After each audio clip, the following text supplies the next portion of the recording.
ఇన్స్పెక్షన్లు ఉండగానే ఇరాన్ అణుబాంబు తయారు చేసిందన్న ఆరోపణలు ఉంటే అందువల్ల ఎన్పిటిలో ఉన్న అమెరికా దాడి చేసింది.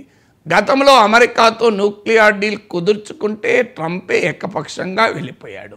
ఇక Iran has no incentive to stop nuclear bomb.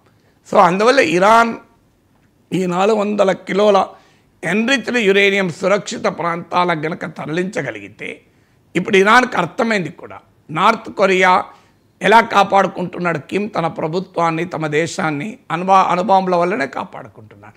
అందువల్ల మాకు కూడా అణుబాంబులే రక్షణ అనే ఒక ప్రమాదకరమైన కంక్లూజన్ అమెరికా దాడుల వల్ల ఏర్పడింది.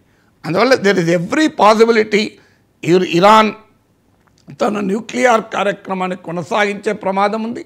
అది అమెరికాకు ప్రమాదం, ఇజ్రాయెల్కు ప్రమాదం, ప్రపంచానికి కూడా మంచిది కాదు. అన్ఫార్చునేట్లీ అమెరికా అనుసరిస్తున్న ద్వంద్వ ప్రమాణాల వల్ల ఈ పరిస్థితి ఏర్పడింది. Thank you so much sir. చాలా అంశాలకు సంబంధించి చాలా సమగ్రంగా విశ్లేషణ అందించినందుకు. ఇది ఇవాల్టి నమస్తే నాగేశ్వర్. మరో అంశంతో